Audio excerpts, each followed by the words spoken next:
My parents raised us to snitch for love and turned my siblings into spies. The night I saw what they did to my little sister, I took her and never looked back. 6 months later, they got arrested trying to foster more kids. You grow up thinking the way your family works is normal. That every kid sits at the dinner table afraid to speak too much, afraid to say the wrong thing, because your brother might tattle to get dessert. That being loved meant being useful, meant being quiet, obedient, and most importantly, loyal to your parents against your siblings. That wasn't love. That was survival. I'm 24 now, but when I look back on my childhood, it feels like I grew up in some twisted psychological experiment. My parents didn't hit us. They didn't scream much. They were good people to outsiders. Church-going, smiling, PTA attending kind of good. But inside our house, love was conditional. Attention was currency. And they used us like pawns on a board. They turned us into snitches.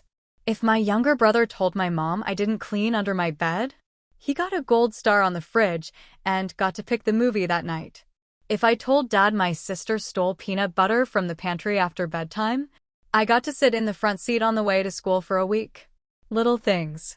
Dumb things. But over time, it added up. And it wasn't optional. You had to participate. If you didn't, you were withholding, dishonest, untrustworthy. I once caught my oldest brother, Jack, lying about me staying up late on my phone just so he could earn his way back from being grounded. I confronted him. He didn't even deny it. He just looked at me and said, "If I don't say something, someone else will." Better it's me. That sentence stayed in my head for years. It only got worse with time. My parents created this system where we were rewarded for betraying each other and punished for staying silent. Privacy didn't exist. Diaries were read, phone passcodes demanded. Every time I made a new friend or started dating someone, it became an investigation.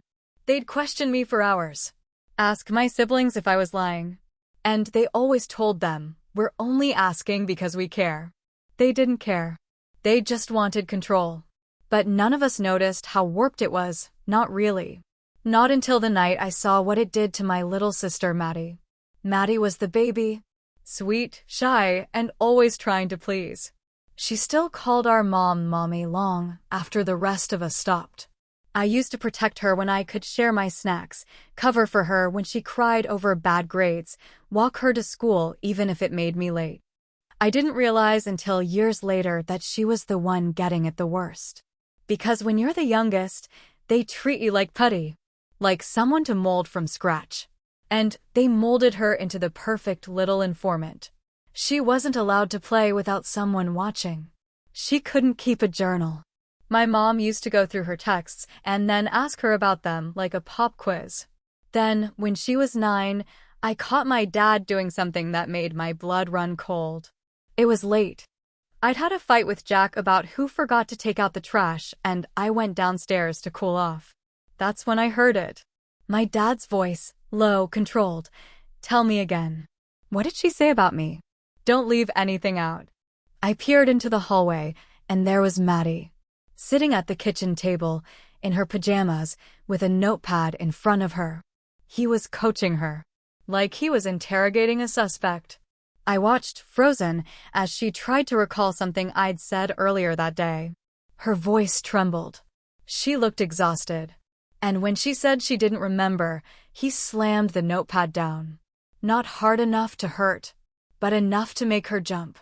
"I can't help you if you won't tell me the truth," he said, like some mafia boss offering protection. That was the moment something snapped in me. I realized this wasn't just a weird family dynamic. This was abuse, quiet, psychological, and insidious. I didn't sleep that night. I just stared at my ceiling, my heart racing, thinking about Maddie's blank eyes. She was losing herself, turning into this robotic shell who did whatever they wanted because she thought it would earn her love, just like the rest of us had. But I couldn't let that happen to her. I had no idea how to get us out. I had no plan, just a gut-deep certainty that staying meant watching Maddie get erased. And I couldn't do that. So I started planning. The next week felt like walking across cracked glass barefoot. Every sound in the house made me flinch. Every closed door felt like a trap. Maddie barely spoke. She moved like a ghost, polite, helpful, terrified of messing up. My mom called her her little angel more often. And I realized that wasn't a compliment. That was branding. I started documenting everything. I had a notebook in the vent behind my dresser. Dates, quotes, stuff my parents said to us, stuff we said to each other. I recorded things on my phone too, just in case. I didn't know what I was going to do with it all, but I needed proof. Maybe for CPS. Maybe for the police. Maybe just so I'd stop feeling crazy. The snitching got worse that week.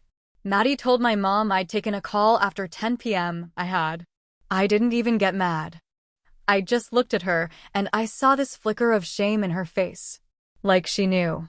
She knew it wasn't right, but she didn't know what else to do. And neither did I. Until Thursday night. That night changed everything. It was just past 11. I couldn't sleep. I'd left my window cracked and was scrolling through Reddit quietly, earbuds in, when I heard voices through the wall. Our house had thin insulation. My room shared a wall with the laundry room, and the laundry room connected to the hallway, right next to Maddie's room. At first, I thought it was the TV, but then I heard her voice, crying. I pulled out my earbuds and listened. My mom was in her room, speaking low and cold. You didn't tell us about the messages, Madison. You lied. Then my dad's voice, louder. How do you expect us to trust you if you hide things? I didn't lie, Maddie whispered, but she was sobbing. I didn't know. He just sent one message. I didn't answer. I didn't know who he was. Some boy from school, maybe? It didn't matter. My mom raised her voice just slightly, but in that razor-sharp way that made you feel like your skin was being peeled off. So you deleted the message. You knew it was wrong. You disrespected our rules, and you tried to cover it up. That's deceit, Maddie. That's sin. Sin. That word. That word. It hit me like a punch in the chest. Our parents used religion like a surveillance tool. They'd twist scriptures to justify control. Children, obey your parents. The heart is deceitful. God sees everything. They didn't teach faith. They weaponized it. I stood up, shaking. I didn't even think, I just moved. I crept down the hall, barefoot, heart pounding. The door to her room was cracked open. I saw my father holding her phone in one hand and a wooden spoon in the other. That damn spoon. He never used it to hit us, but he'd wave it around, slam it on the table, let it sit on the counter as a reminder. She was curled on her bed, clutching a stuffed animal. Her face was red and soaked with tears. Do you want to go to hell for a boy? My mom said. And that was it. I pushed the door open so hard it hit the wall. Get out, I said. They both turned, startled. My dad looked like he was about to roar, but I didn't flinch. Get out, I repeated, stepping between them and Maddie. My voice was shaking, but I meant it. You do not talk to us like that, my mom snapped. She's a child, I said. You're interrogating her like she's a criminal. For a text message. You're insane. My dad took a step toward me. I didn't back down. Touch her and I call the cops, I said, dead serious. Try anything and I'll show them the recordings. Every time you've manipulated her. Every time you've forced us to spy on each other. His face turned red, but he didn't take another step. He just muttered, ungrateful little, and stormed out. My mom followed, glaring at me like I was the devil himself. I turned to Maddie. She looked at me like I was someone out of a dream. Pack a bag, I said softly. One change of clothes. Toothbrush. The bunny. We're leaving. And she didn't even ask where. She just nodded. I wish I could say I had a perfect plan. That I'd mapped out the route, stashed cash, preloaded burner phones, and coordinated some slick escape with spy movie precision. But I was 18. Maddie was 12. And I had nothing but a half-dead Honda Civic, a part-time job at the gas station, and 2 bags stuffed with clothes, snack bars, and fear. We left at 1:03 a.m. The house was silent. Our parents hadn't come back upstairs since the fight, probably assuming I'd calmed down or that Maddie would be too scared to follow me. But she wasn't. She didn't even hesitate. She zipped up her purple backpack, shoved her stuffed bunny into the side pocket, and walked out the front door like it was just a regular school day. We didn't look back. I drove for hours white-knuckled, checking the rearview mirror every 10 seconds like they'd come after us with headlights blazing. They never did. Maybe they thought I was bluffing. Maybe they were planning their retaliation already. I didn't care. All I cared about was getting Maddie out. I had a friend in another state. Her name was Janelle. She was 2 years older than me, in community college, and had escaped her own version of hell. Her stepdad was a drunk. Her mom was codependent. She understood the code. When I called her at 3 a.m. and said, "I need a place for me and my sister." "Just for a while," she said. "Yeah. Come now." We got to her place around 8 a.m. A tiny apartment above a laundromat that smelled like fabric softener and cigarettes. She cleared off her couch for Maddie and gave me a sleeping bag. I collapsed on the floor and finally cried, for real, for the first time in years. That first week? It was pure survival. We barely left the apartment. I turned off my phone. Maddie had no social media, thank God. Janelle bought us groceries with her student loan refund, ramen, frozen pizza, peanut butter. I applied for every job I could find within walking distance, anything that would pay cash under the table. Maddie slept like she hadn't in years. No midnight questioning. No snooping siblings. Just sleep. Deep, safe, dreamless sleep.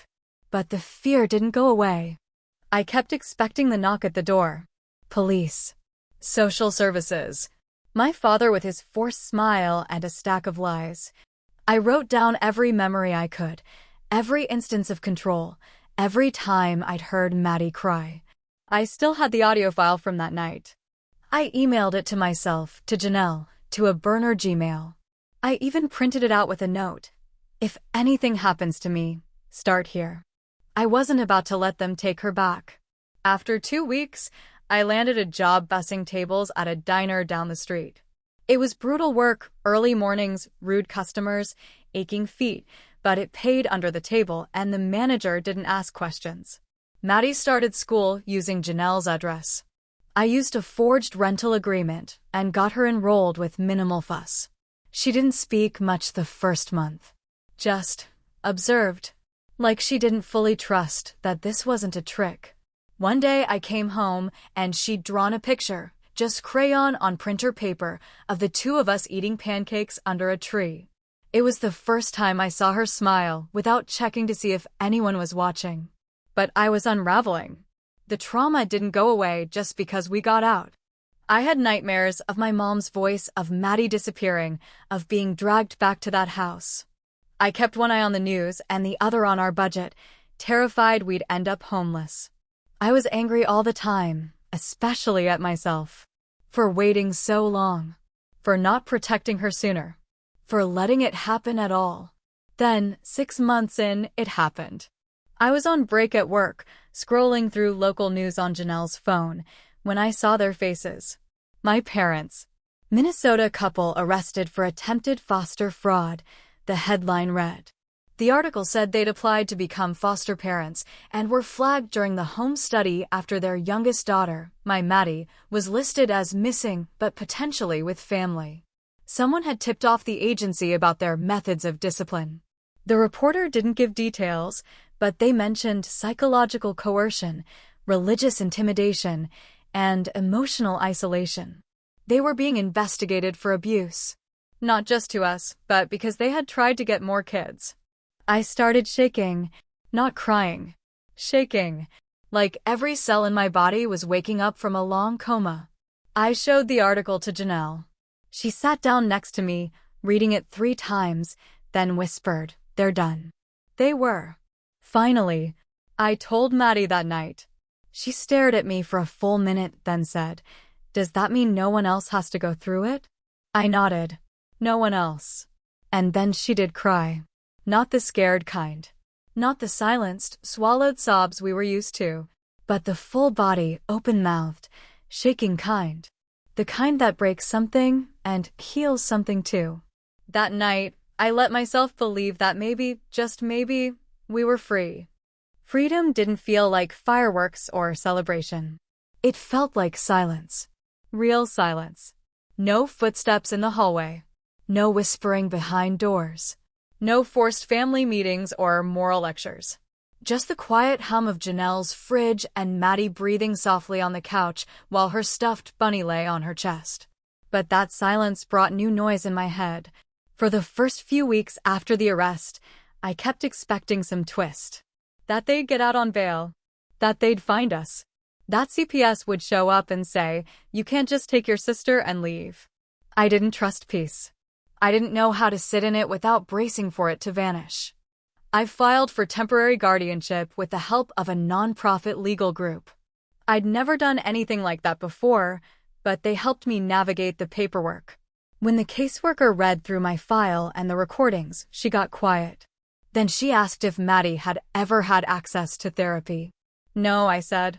They thought therapists were demons in disguise. I wasn't exaggerating.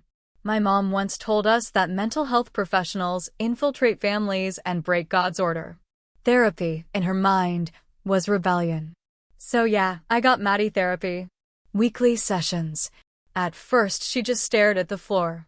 Then she started drawing. Then talking. Then writing notes when words were too hard to say.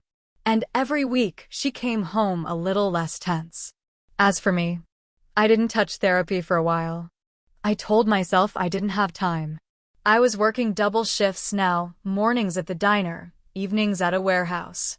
Maddie started middle school in the fall, and I'd found us a small one-bedroom sublet. She got the bedroom. I took the couch. It wasn't much, but it was ours. I kept her fridge stocked with grapes and strawberry yogurt, her favorite, and taped her drawings on the walls like they were Picasso. We built a life. A small, fragile, imperfect one, but it was real. I found a routine.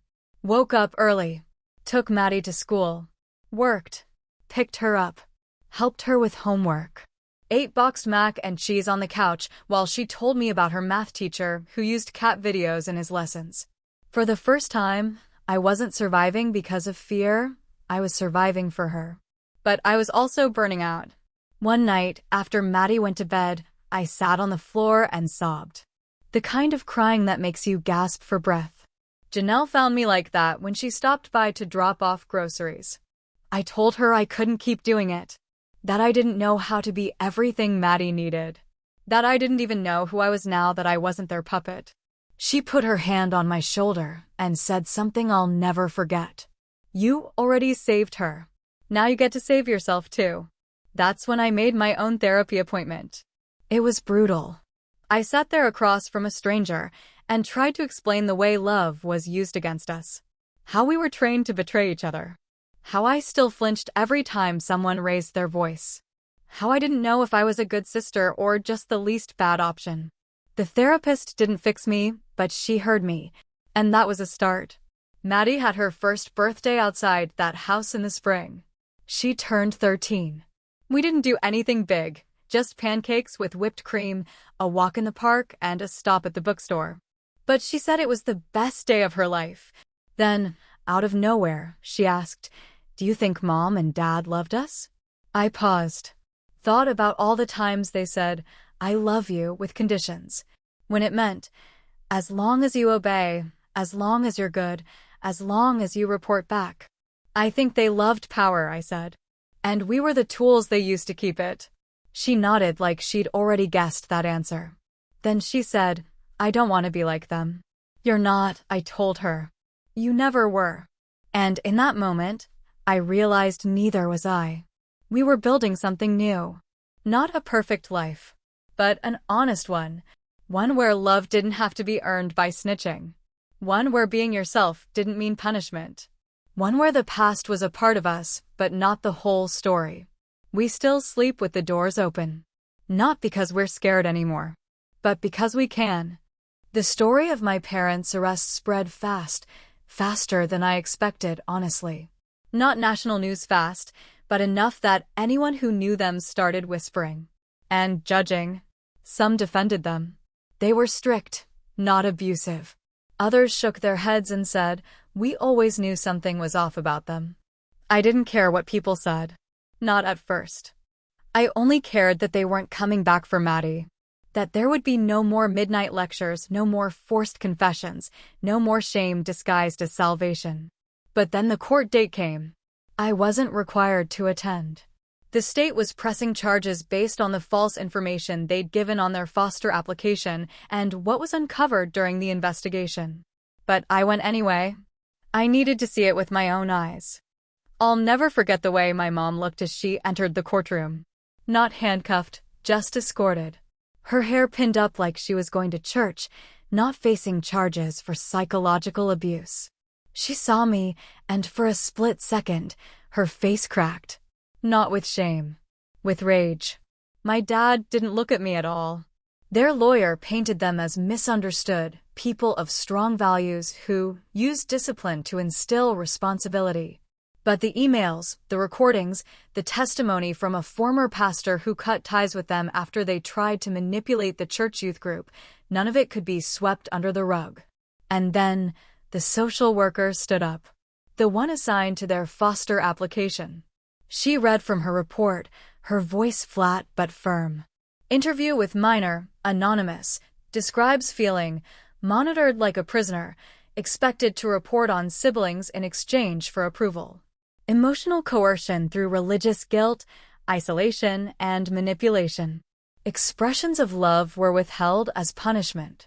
Subject was made to recite scripture after making mistakes and discouraged from forming bonds with peers. I could feel my pulse in my teeth. They didn't say Maddie's name. Thank God. But I could see the tension in the judge's jaw. My parents sat still, but my mom's hands were shaking. I remembered those hands pulling the Bible from the shelf like it was a weapon.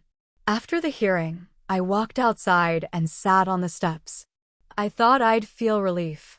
Triumph, even. But all I felt was hollow, because no matter how many articles got written, no matter how many sentences were served or how many people finally believed me, there was still this gaping hole in me. A hole carved out by years of being raised in a house where you had to trade pieces of yourself just to be good. Later that night, I found Maddie at the kitchen table doing her homework. She had earbuds in, humming softly to herself. I sat across from her, and she pulled one out. "How'd it go?" she asked. "They won't be fostering anyone," I said. "Or adopting." She looked down. "Good." Then, a second later, her voice small, "Do you think they'll ever come after us again?" I wanted to say no. I wanted to lie and say everything was over forever. But instead, I reached across the table and squeezed her hand. "If they try, they won't win," I said. "They've already lost what mattered most." She smiled. For the first time that whole week. In the months that followed, I started to slowly tell our story to more people. Not just in therapy. Online. In support groups. In anonymous posts. Every time I thought I was done writing about it, someone would reply with, "I thought I was the only one." That broke me open in a different way. Because I'd spent so much of my life believing I was crazy. That what I experienced didn't count because it didn't leave bruises. But trauma isn't always visible.